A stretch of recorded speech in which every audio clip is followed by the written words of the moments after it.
Welcome to Ask Stago, expert answers to your expert questions. Hello, everyone, and welcome to Ask Stago. I am Cécile, Hourquet, Product Manager, and I'm really pleased to co-host a new episode of this podcast with Audrey Carlo, our scientific manager. Hello, Audrey.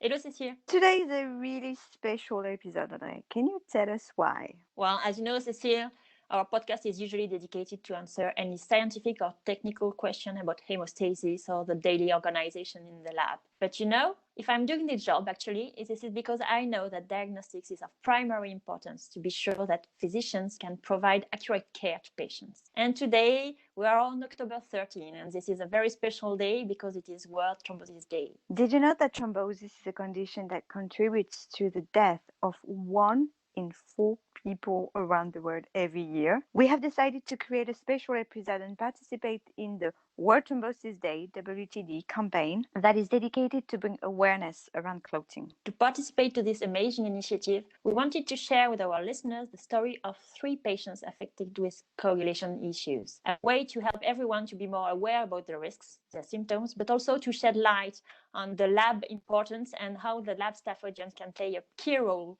in everyday diagnosis and treatment for patients. So we are very proud and glad to collaborate with World Thrombosis Day organization and to welcome one of its most active ambassadors, Todd Robertson. Hello, Todd. Hello. Thank you for having kindly accepted our invitation today. Todd, you live in Iowa in the USA, and you survived 5 DVTs and a nearly fatal pulmonary embolism in 2017. Were you aware of the symptoms prior to these events? Classic Charlie horse symptoms.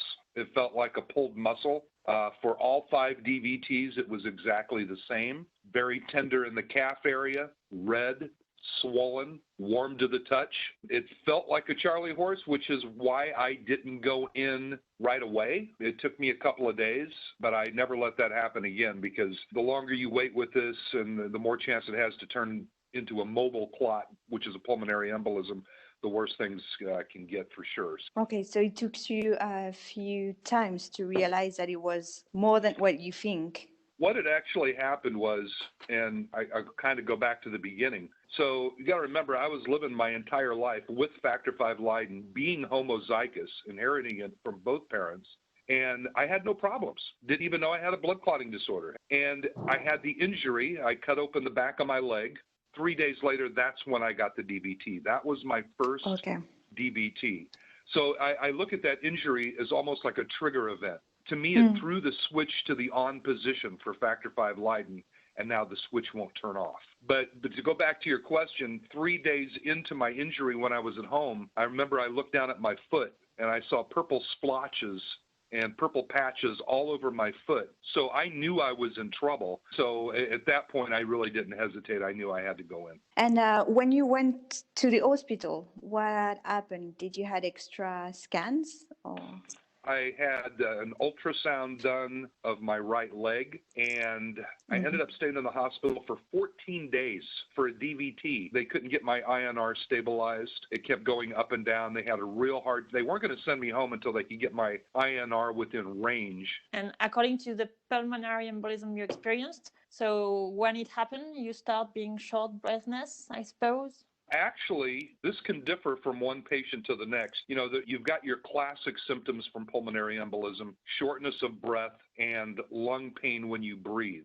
For me, I had no shortness of breath. We later found out that the pulmonary embolism was rather large. It was almost 5 inches long, but I had no shortness of breath. All I had was a real sharp pain right below my right rib cage. So because I'm an active guy, because I'm out riding my bike, I go running, I go paddling, I do all this stuff, I kept thinking, okay, I pulled an oblique muscle. And that's not what it was. It was so bad with the pain, I finally had to take myself to one of our clinics, and they ended up doing a D-dimer.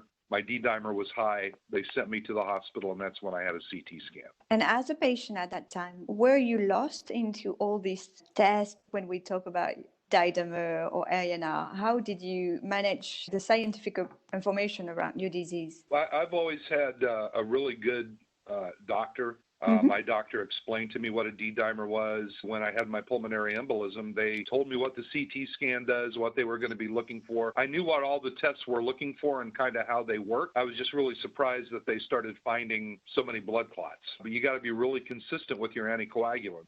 A lot of people don't take them on a regular basis. They don't take them properly, and then they clot, and then they blame the medicine. You know what? We can't always blame the medicine. Sometimes we have to blame our own discipline. We have to start working with the anticoagulant and not against it. Doesn't mean you can just go out and have every risk factor under the book still flying high, like smoking or a sedentary lifestyle. You've really got to live healthy. You got to have some discipline and try to live a little bit healthier life maybe than you were doing before. Coming back to your most recent pulmonary embolism, how were you taken care of after in the hospital? What did the doctor do? I want to go back to that whole point I made about this is really a case-by-case basis, because not everybody's going to suffer the same symptoms or the same level of damage to their lung tissue or their heart or whatever once a blood clot gets them. I didn't have any breathing issues.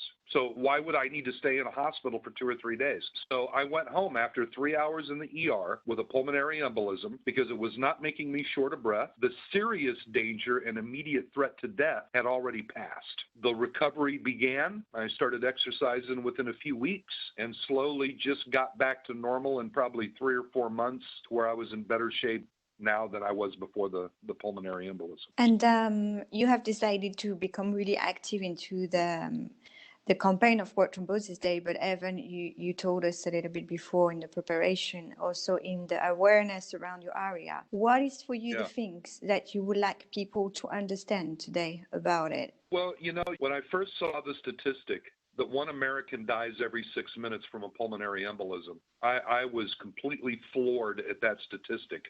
And if you went out onto the street and asked somebody what a pulmonary embolism is, 6 or 7 out of 10 are going to say, I'm not quite sure. I think I've heard of it, but I'm not sure what it does.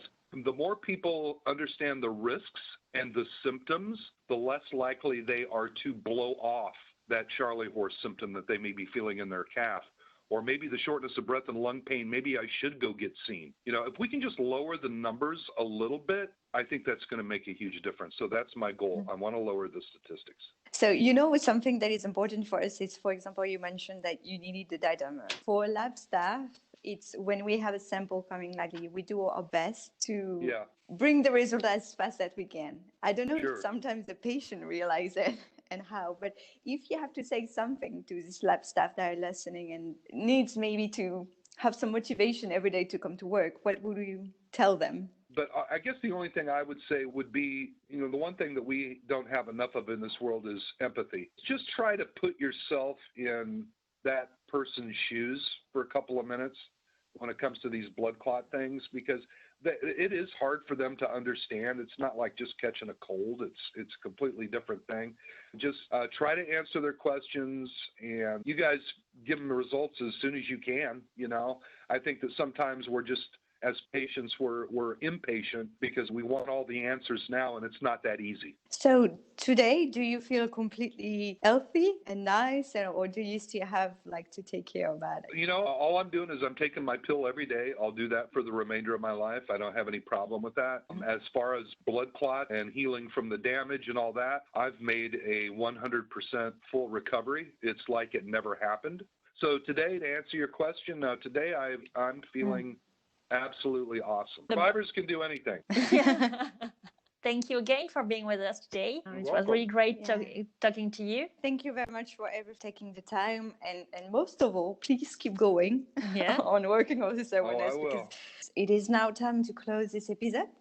Thank you all for listening. We can only encourage you to listen to the other episode, part 1 and 3 for the World Thrombosis Day, dealing with the deep vein thrombosis and stroke respectively. If you want to learn more about thrombosis in general and their symptoms, please go to the World Thrombosis Day website, www.worldthrombosisday.org, or go on their Facebook, Twitter, Instagram, and LinkedIn platform, or use the hashtag WTD. And as usual, if you have any question about hemostasis and the Hemostasis Bench organization, please feel free to send us any question at our email address, ask@stago.com, and we'll be glad to answer it in the next episode. See you next time.